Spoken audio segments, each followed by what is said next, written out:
You're listening to The Roofr Report.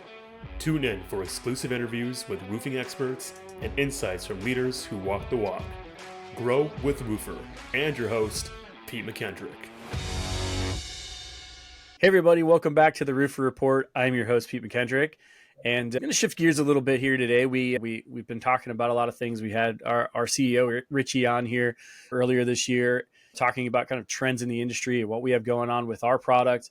But one of the things we wanted to do, what we found last year traveling a lot and doing our Roofr Rise roadshow, was that there are some incredible stories out there in the industry with the roofers themselves. The more and more roofers that we've met along the way and had the opportunity to talk with and get to know, there's just some really good stories out there of how folks got into the industry and what they've been able to do since they've come into the roofing industry. What we're going to do for 2024 is a little bit different. We're going to focus on a roofer every month here and showcase somebody. And so our roofer of the month for March is Joesph Andrews. So welcome, Joe. Glad to have you on there.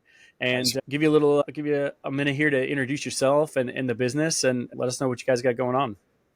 Sounds good. My name is Joesph Andrews, owner of Mastercraft Roofing. This is our second year in business. Last year we did $7.5 million in business. A little background on us, or background on me. I've been in the construction industry since it was about 12, 13, being a tool boy, a digger, all that stuff. And then as time grew on, I tore off my first roof at 13, went through the roof, pretty much got fired on the job for playing on top of the lady's roof. About 14, 15, I started working for my cousin as a general contractor. And in the trade, I learned like everything had to be perfect. All your cuts had to be perfect. It was top quality. And we would do a phenomenal job. And towards the end of it, it was the customers would be super excited. Man, this is amazing product, but the colors don't match. Or why are the floors so loud? We could hear our kids running. And then I'd hear my cousin say, if you would have upgraded the underlayment, you wouldn't hear the noise. I knew the color wasn't going to match. So the people just watching, like their emotions just go from super excited because it looked perfect, but they weren't happy with the final product. But they would still refer them out. And so I would try to tell them, like, hey, man, why don't you let me talk to customers at this? I dropped out of school and started full time into construction. After that, it was about 2004. I was working in the industry, and my buddy calls me and says, he was like, how much you make a year? And so I told him, and he says, what if I told you could sell one house a year and make what you're making a year swinging a hammer? And I said, I don't have the clothes. I don't have anything. And sure enough, he says, just come see me in about a week. And I come down, I meet him, and the guy buys me Versace suits and all this stuff. And he's part of the real estate boom at the time. And I didn't really know anybody that could buy a house. And I sat there and I was talking to one of the other reps, and I kept hearing him answer the phone every day. Sold, sold, sold. I said, man, what are you making? When he told me. And I said, what did you do before this to get involved in this line of industry? He's like, I was the best car sales rep you could ever meet. And I said, what did you make during that? When he told me. So on the way home, I was like, you know what? I'm going to go try to sell cars. I need to make some money. And I'm like early 20s at the time and moving out of my hometown and all that stuff. And I got into car sales, and I would see like how the sleazy car sales guys were. Hey, come back tomorrow. We'll give you a free set of keys. Come back tomorrow. We'll give you doormats or floor mats or whatever. Yeah. And they would never do it. And it was wild how they would lie. And the internet wasn't really out at the time. And so nobody's reviews would stick or anything. They would buy the reviews back. And so I just wanted to be different, man. And I ended up quickly becoming number one in the dealership my second month there. I got sales rep of the year. My customer satisfaction was like perfect. I didn't need to lie to somebody to sell them something. And everybody was just extremely happy. And General Motors ended up doing like a secret shopping on me at the time. And I didn't bribe them with, hey, come back for a free oil change or whatnot. And so they had me training dealerships in the Central Valley and stuff like that on, hey, this is customer satisfaction. This is how you really treat people. Because obviously the dealership's money is tied into the manufacturer off of customer satisfaction. And it's against the law to bribe people for that stuff.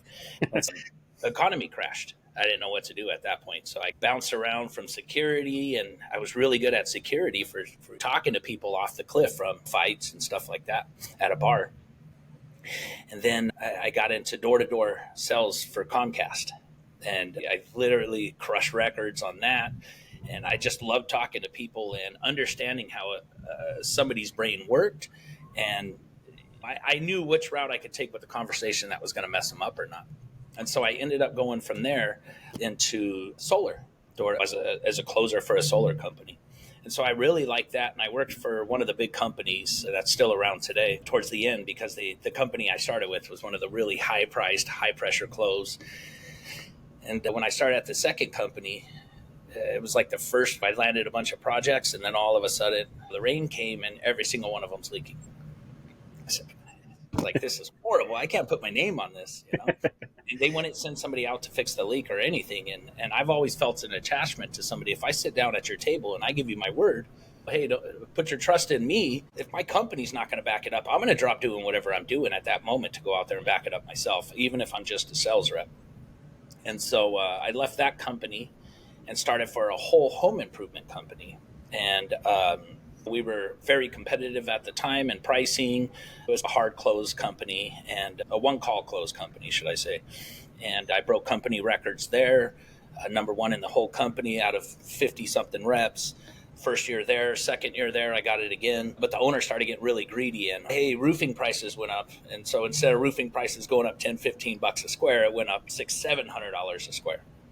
And so we went from $600 a square to $1,200 to $1,300 to $1,400 a square. And this is back in 2007. And I couldn't see that. My clients weren't happy because the solar guys would show up on the job site, break a bunch of stuff, leave their razor blades all over the place. It was just a complete disaster. And so one of the guys that was roofing at the time for us, a phenomenal man, Lorenzo. And I called him out on my mother's house, and I was like, hey, man, let me ask you a question.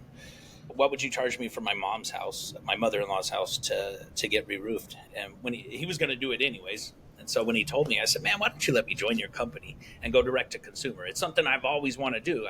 I've had no education in it. I've had never the position, period. Like, it's something I want to try. I believe I could do it.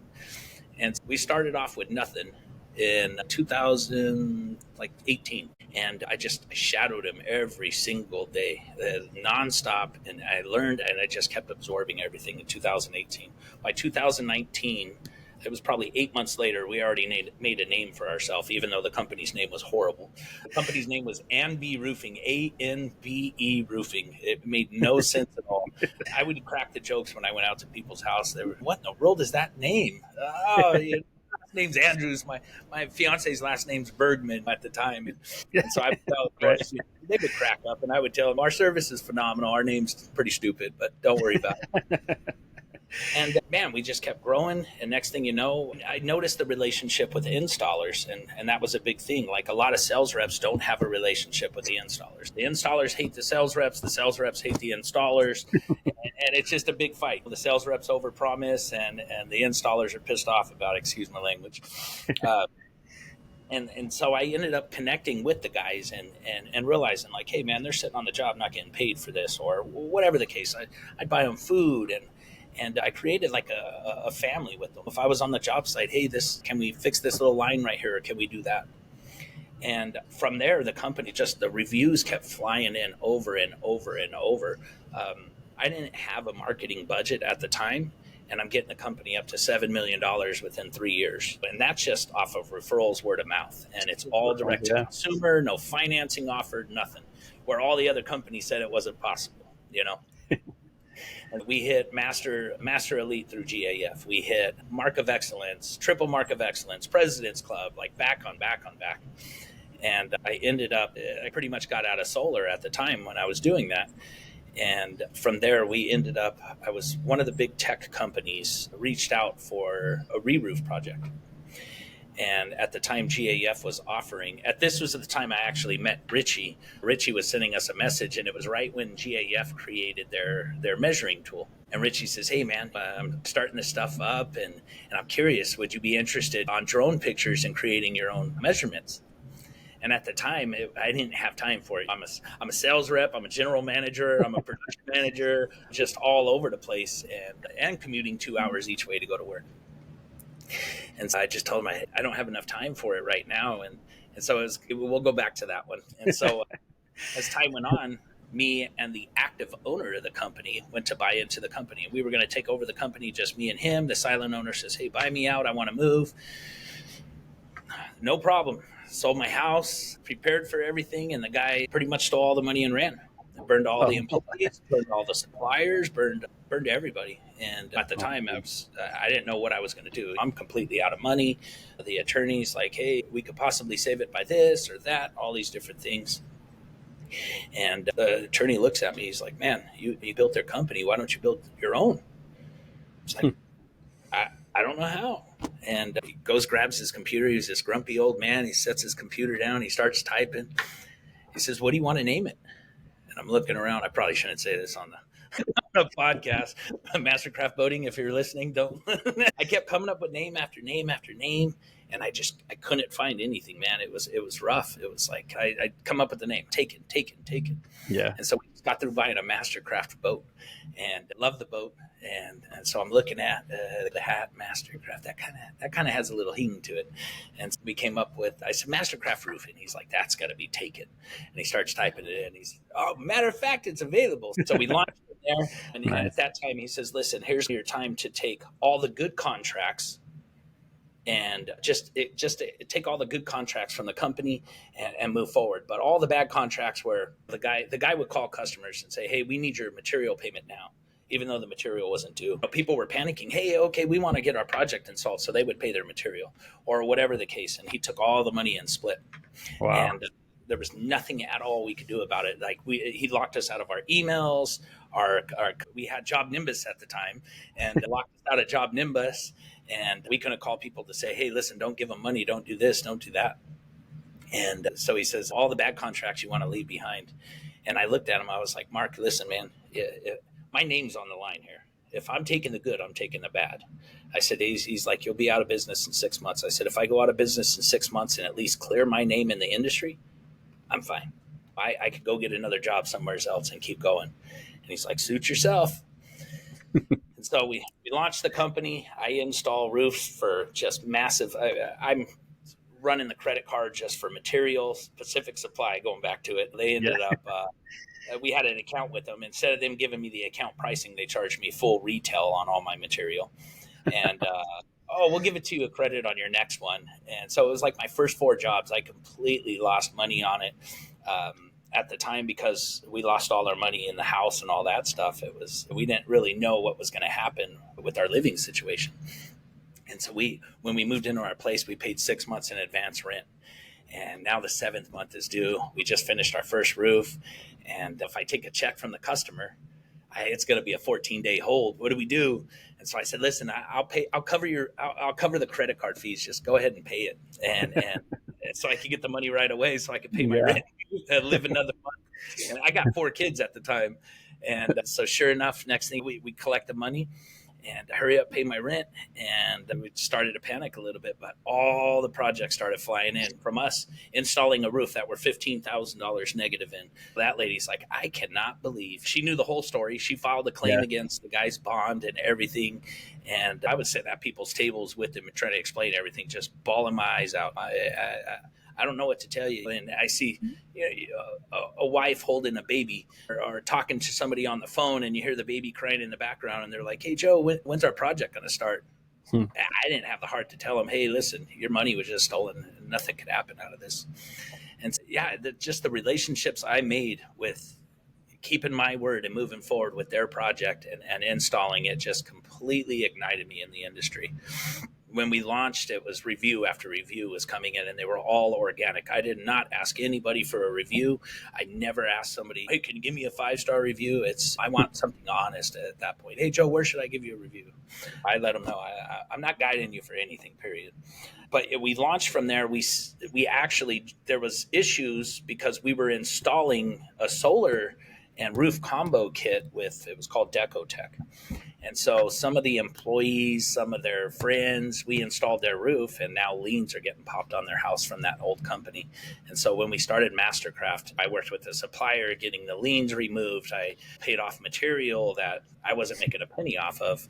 And so it saved our relationship with GAF at the time. And so our bond became really, really close. We ended up landing the world's largest Decotech system installed. It made it in 13 different magazines.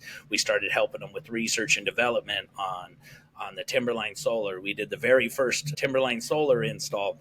And it was like crazy because coming from my background, coming from everything, I'm sitting here thinking at night, man, I got this relationship with one of the world's largest roofing manufacturers. And I could call like I call their CEO in the middle of the night. Hey man, this is going on. And so it was just wild. And as we grew, next thing you know, we started creating a bond with Certainty. We started creating a bond with Malarkey. We created a bond with Brava. So we started just master certified here, master certified there. How I incentivize my guys to find problems with material. When they're in the middle of the install, if they find some bad material, I'll pay them hourly, no problems. Sit there, let me get a hold of the manufacturer, let me figure it out. And so the quality of their work was, they knew they weren't going to get screwed on pay. Right. And the manufacturers really liked it. And so at this point, like their R&D team would reach out. Hey, what do you think we should do with this? What do you think we should do with that? And so from the last company, we were trying to use one of your competitors, and I could not get with any online proposal tool. I'm horrible when it comes to technology. Horrible. I'm so lost on technology. And so we tried to use several different proposal tools at the time, and I couldn't get any of them under control. I said, you know what, screw it. I'm just going to handwrite. I still to this day handwrite everything in my calendar of where I'm going, and then I would handwrite proposals. It was I was becoming a dinosaur fast. And so when we started Mastercraft, I didn't want to go down that route. My wife's helping me at the company now. We have a lot of close friends that are working for the company, and we pretty much consider family. Most of them are old employees of Anby. And so when I reached out to Richie, I was going through, I said, man, I remember this. I seen Roofr, and I remember the drone photos. And I was like, you know what, let me reach out to him and see if he's got anything like that. And it was right when you guys were in beta. And so we helped you guys a little bit with beta. And so that's what helped launch us. And it literally our first year in business, we did $3.5 million. And then with the Roofr tool, it completely, like, it was blowing people away. They would see our proposal tool.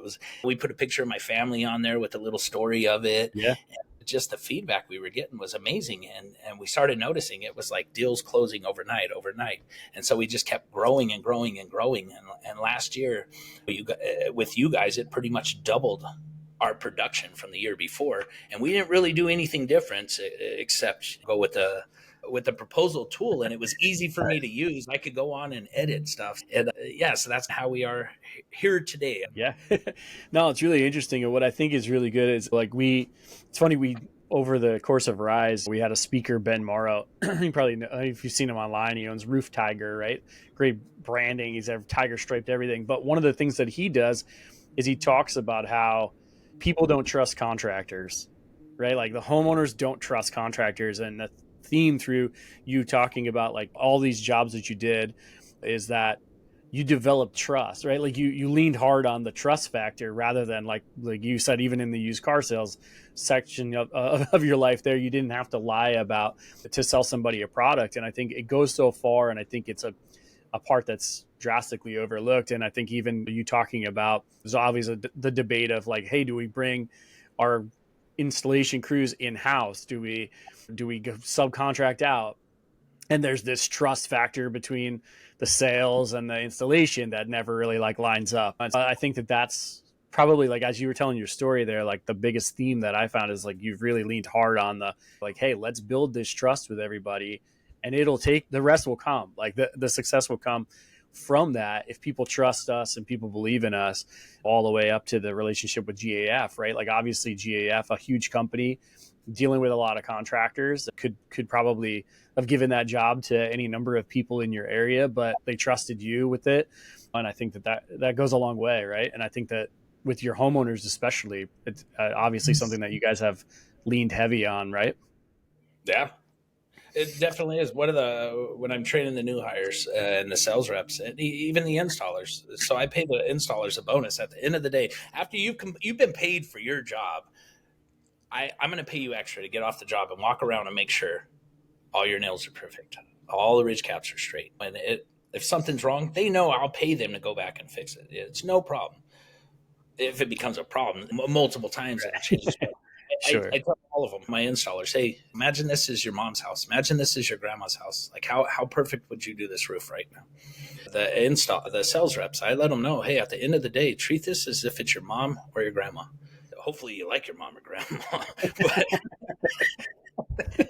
some people might install it crooked. But, Yeah, right. I do it on purpose, right? right. I explained to them, hey, look, go like we have like a little checklist of the stuff I want my reps to do, and if I don't care if my reps doing $2, $3, $4 million a year, if that guy is not following through with everything or he's lying to a customer, that's like the fastest way I'm going to get rid of somebody. I want it to be sincere. I don't really care if I lose money on a project if we made a mistake to make it right with the client. Period. Plain and simple. I got some horror stories, but it's just you go out, you make sure it's the right color, you make sure all these different things. Spend that time making sure this is a project. I go back to the auto industry, but you'll have somebody coming in looking for a vehicle, and the sales rep's trying to push them to a car because it has more profit in it. Versus, hey, you know what? I'm going to win some, I'm going to lose some. There's a chance they walk by the car and they fall in love with it. But finding the right car for them, whether you're going to make $100 or $10,000, it doesn't matter. Just find the right car for them. Yeah. You keep doing the right thing, it's eventually going to come to where your job gets easier and easier. And so it's the same thing with that. I had horrible experiences when we bought a pool in 2018. And from that horrible experience of buying the pool and not being told everything, and at the end just looking at it in defeat and just knowing like, hey, I learned something from it. So it was an expensive lesson for me at that moment of Yeah. I don't want my customer to ever feel this way, period. And so it's helped really organically grow. So our average customer acquisition right now is about $6. We spend zero on marketing. The only thing we will spend money on really as far as marketing is like branding our company. We have really nice like the waterproof hats with the PVC patches. Well, we can show them like, hey, this is the material your roof's going to be made out of, stuff like that. Our logos and stuff. We have on all our shirts, we have this little slogan. It says big or small, we nail them all. So it's a little on the edge, but a lot of people love it, man. And so, yeah, we just organically grew the company where nobody believes it when we tell them, hey, we did this number. Well, what'd you spend on marketing? 200,000, 300? Nope. I don't need to do that. It's all organic, referrals, word of mouth, and it just trips people out. You could grow something, but if you treat the person right, it's going to automatically grow. Yeah. Hey, I mean, we literally had a conversation about this not that long in-house at Roofr about how the number one converting lead for a roofer is always going to be the referral, right? That word of mouth is the best marketing you could possibly have. And the best way to feed that is by offering this world-class experience to the customer, right? And it's your reputation. Like you said, it's better to potentially lose money on a job and recover your reputation than to just go out there looking to make a profit every time, because ultimately that's going to be where the majority of your business is going to come from. And in today's day and age, it can definitely work negatively against you as well, right? Like if your reputation goes in the crapper because of a couple of bad jobs, the internet has made it very easy for me to spread the word now. And like you said, back in the day, there weren't reviews like there is today. It's so easy for me to drop a review on your Google or your Facebook that could be very detrimental to your business, just as easy as it is for me to refer you to somebody. Yeah, it's interesting because we just literally have had a conversation about this just a couple weeks ago in-house about how using tools like Roofr or some of the other things that are in the industry now to help supplement this world-class experience for the customer can pay huge dividends to you, because it's like you said, you guys are relying so heavily on that referral, right? So you want to make sure that you're offering every customer the best experience they could possibly have. Right. It's so it's weird. Like I said, as crazy as it sounds, I pretty much stopped going to school, stopped passing grades. From third grade on, I got straight Fs, and I was never in school. I literally slept through school, and I was constantly every year in principal's office for missing too much and I dropped out at a young age. Just I I could not learn in school, period, no matter what. I wanted to be out. You could sit there and tell me how to take apart a TV when I was in kindergarten, and I would learn how to take apart the TV, put it back together. But I hated school. I just could not. I couldn't understand. Why do you want me to know who the president is if I want to go flip burgers for a living? But when I was growing up, I would notice, like, we knew every single one of our neighbors back then. We knew every single one of them. People owned houses for a long time. They weren't constantly flipping homes. And so if Peter across the street was getting his roof done, everybody in the neighborhood knew who was doing the roof, how much they were paying. If they seen paint buckets in front of the house, everybody would walk into the house. Hey, man, you paint the house? How are you? How much are you charging? So everybody knew that. Word of mouth was huge. Yeah. When the tech industry started really booming, I would say like 92, 90, or 90, about 92, 93, 94 era, a lot of the houses started flipping really, really fast at that point. And so now the whole neighborhood's changing. Now neighbors aren't talking to each other anymore. And at that point, it was word of mouth went out the drain at that. And then it was really directed towards, you have to market at this point. There's no matter what. You need billboards. You need to blow your name up in order for people to know who you are, because they're not going to see you working on the neighbor's house. They're not going to care. They're not even going to go with you because they want to pick their own. And so I watched it go from that all the way 2016, 17, 18, when I was in Comcast, all the rest of the stuff. We'd ask them, hey, which one of your neighbors is next or whatever. And I don't know who that is. They just moved in 2 weeks ago. They just sold their house. COVID hit and it completely stopped. Like, it was a waste of money to put your ad on Facebook at that point. It was a complete waste of money to put it on a commercial. We have DVRs. We're gonna fast forward through it. The only commercials we're really going to watch is the Super Bowl commercial now. So we literally reset and went back to what it was in the 80s and the early 90s. So that COVID hit, now you're neighbors. Now interest rates are high. They're not moving. And so now the neighbors know each other. They're talking to each other. They're friends. And so now when you do a project, I can't tell you how many projects where we're doing 3 houses in a row, 2 houses in a row, stuff like that, because now they're connected again in kind of the old school fashion. People are working from home. Their kids are playing together now again. And so it's been a weird transition when COVID hit. Even though we're online, now when COVID hit, we created all these little groups. Nextdoor, Nextdoor was out, but a lot of people didn't really use it. But a lot of people are using Nextdoor now, and so that's their little friend group. When you look at like Facebook groups, WhatsApp. I went to a lady's house the other day, and she goes, "Let me text my friend real fast." One of our neighbors. Why are you on WhatsApp? And she goes, oh, all the Indians in this area, we're all on WhatsApp, and that's how we communicate with each other. So they have their own little group, but it's almost every place in the Bay Area where you go, they have their own little group. And so like a yard sign, we use yard signs too, but kind of like the yard sign is now, I don't really use Google. I think I have one. I've never even set up my Google review. I've tried a couple times and I said, forget it. But from somebody when you go above and beyond for a client and that person's on Nextdoor and they see somebody that says, hey, we need a roof. Hey, you call Joe, Mastercraft Roofing. This guy came out. He took the extra mile. That's that word of mouth that's just growing like a wildfire. I think we have something like 58 reviews of people mentioning our name right in just a little pocket in Almaden of San Jose.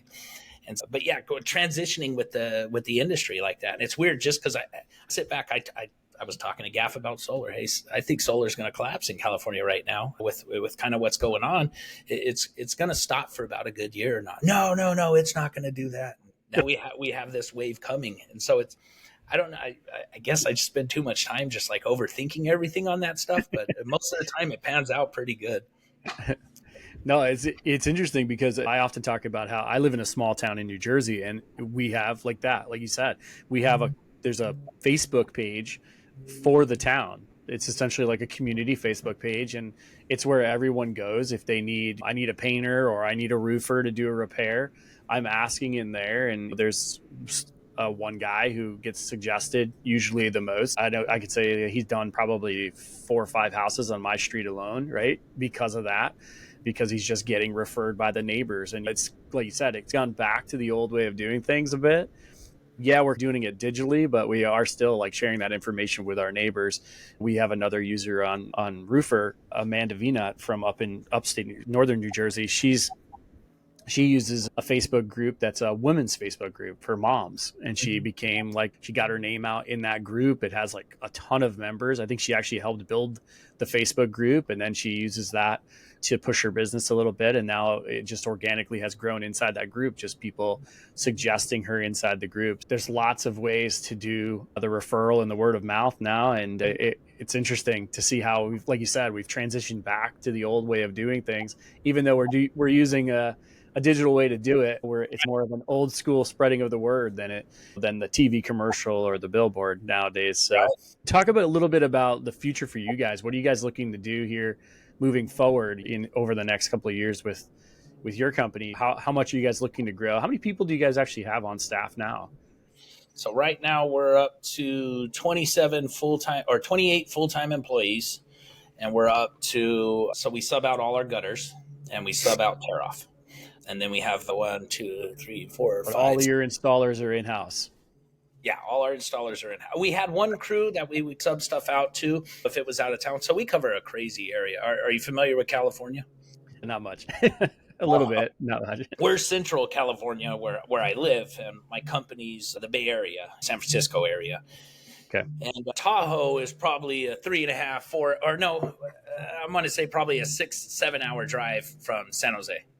And so we just finished a roof in Tahoe, 7 hours away. Oh, wow. I paid for guys to go on vacation. So we cover like a wide area or whatnot. Yeah. It's a big territory. Yeah. Right. So sometimes we try to branch out and do a sub. And I don't want somebody paid off of, hey, you got to hurry up and do it faster.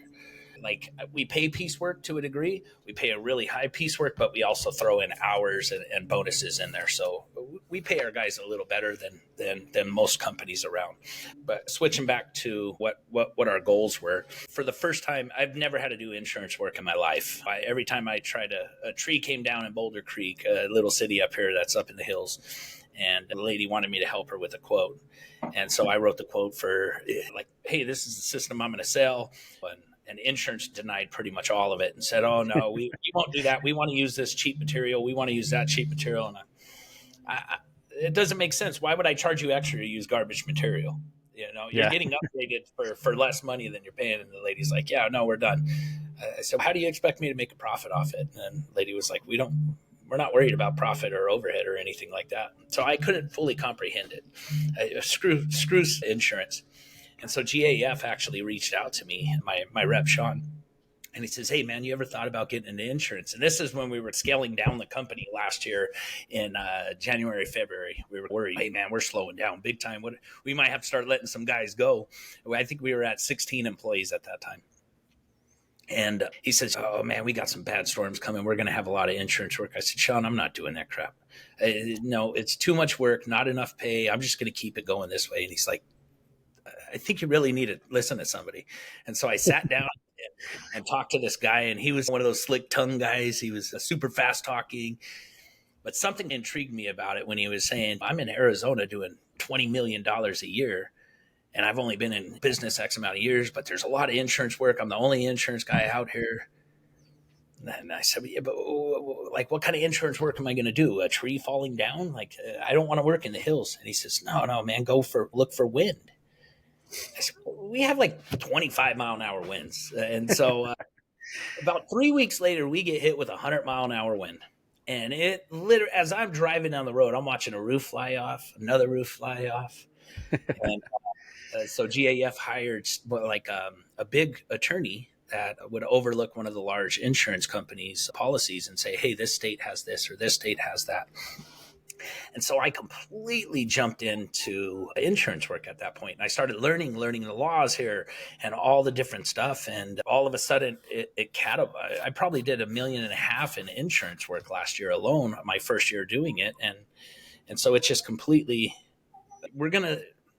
I'm directing, like, I'm with that happening, and now we just got hit with the more wins. This year I'm building an insurance team and doing that of, hey, listen, you're going to do a lot of insurance, and focus mainly on that. What I want is a specialist in each category. I don't want to try to have the jack of all trades, something like that.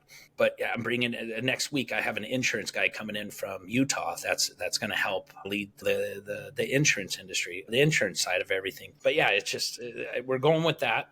What else? I'm wanting to open another branch. I don't know if that would be possible this year or what. Because I commute so far. Other goals we have this year, obviously I want to crush last year's goals. Eventually I want to work up to possibly buying another like company vehicle. I want to brand all my installers with like one of those little Mavericks or something, just something. Have you seen the little Ford Maverick trucks? Yeah. Yep. So getting some guys like little trucks just to have my name all over the place, wrap some vehicles, and just kind of market it. Spend my marketing allowance on that. And other than that, let's see here. This year we're doing the first install for EuroShield in Northern California. We did the first install for F-Wave. So yeah, just growing it that route. That's about all I could think of for this year. Start the insurance, start a little bit more on the branding, and try to expand out and grow. I like it. Yeah. I think the focus on the branding is a big one, right? Like you said, I think there's some specific ways you can spend your marketing dollars. Like some of these guys think hey, I go all in on Facebook ads and things like that. But we often talk about becoming that neighborhood roofer, we call it, right? Like becoming that recognizable brand, right? We want people to see the truck and that the light bulb goes off the next time they need a roof. And smart use. And I find it really interesting that you guys have gone all in to bring all of your installers, the majority of your installs in-house. What I've noticed is that it seems like the companies that seem to grow the fastest are the companies that do that and bring their guys in-house and are able to build that relationship with their installers, and they have that trust. They have that, like you talked about, that level of detail. Your guys know they're going to get taken care of if they go the extra mile and make sure the job is done right. And I think that goes a long way. And a number of the companies that I've seen that have grown to making good money in a very short amount of time seem to all have that in common. So it's interesting that you guys have gone that route and that you're finding success with it. Yeah, fantastic, Joe. It's fantastic stuff. Well, one of the big things with our installers, so like, again, we have a boat, and so we'll take the crews out. And again, I look at them as like family. I'll go on vacation with my installers. We took our cleanup guy. We took him and his family to Tahoe, Reno.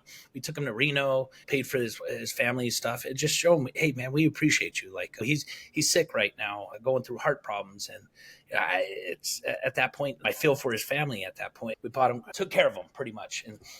But all our employees are like that. We look at them as family, and we treat them as family. And so it's really, they take really good care of us. I don't know if you've ever heard of a motivational singer or a speaker. When I got into car sales, the biggest one, everybody was wanting, listen to this guy. And I don't know if those guys will ever listen to this, so I don't want to really bash them about their stuff. But it was like a high pressure, blah, blah, blah, fast talking. Oh, look at me, I'm making all this money. And then there was a guy named Zig Ziglar. And so he was just an old, mellow guy, but it was like a kind of a heart from the heart sales motivation guy. And one of the biggest things he said that's always stuck with me was, you help enough people get to where they're going, you're going to get to where you're going faster. And that's something I've always lived by, taking care of that. That's interesting because I talked to I'm good friends with a contractor named Ty Backer that runs TC Backer, and similar idea, right? Like he says, hey, when I hire an employee, I hire their entire family. Like I get to know their family, and we bring their family into our family, and they become part of us. And same idea, right? Like he said, like if I'm helping these people get to their goals, it's ultimately going to help me get to my goal. And so very similar approach. And they've found a ton of success with it. And he has a fantastic group of folks working for him. So very, very, very good, very good insight, I think, for sure. We did a party, and so our last company, the owner of the company was Jehovah's Witness. And so they couldn't celebrate parties and stuff like that. And so he would do like barbecues and stuff for the guys. Hey, appreciation barbecue or whatnot. But I'd always hear the guys, we want to do a Christmas party or something like that. And so we planned a little gathering at the office, and one of the wives walked up to me and she goes, Joe, She goes, I just really, really want to thank you. My husband's been doing roofing for 20 plus years. And she goes, this is the first time in his life. And I could see like the tear rolling down her eyes. This is the first time in his life I've ever seen him happy coming home from work. Like he brags about it. He talks about it. And she goes, the way you treat the guys, they're going to take you far places. And she goes, I just want to thank you for taking care of my husband. And I'm sitting there watery eyed too, pretty much like, oh man, thanks. That's just, I love it, man. It's awesome. Yeah, no, that's awesome. And it sounds like you guys have built an incredible team there, and that you guys got some big things on the horizon. I don't want to hold you up too long. You got a business to run, but I really appreciate you taking the time this morning to chat with us and talk a little bit about what you guys have going on, and wish you guys the best of luck here in 2024 as you know. Yeah, man. So thank you, Joe. I really appreciate it. Thanks everybody for listening in, and we will see you next time on the Roofr Report. Hey, everybody, thank you for listening. Check us out next time on the Roofr Podcast. But until then, be sure to like us, subscribe to us, and check out all our other episodes on YouTube and Spotify.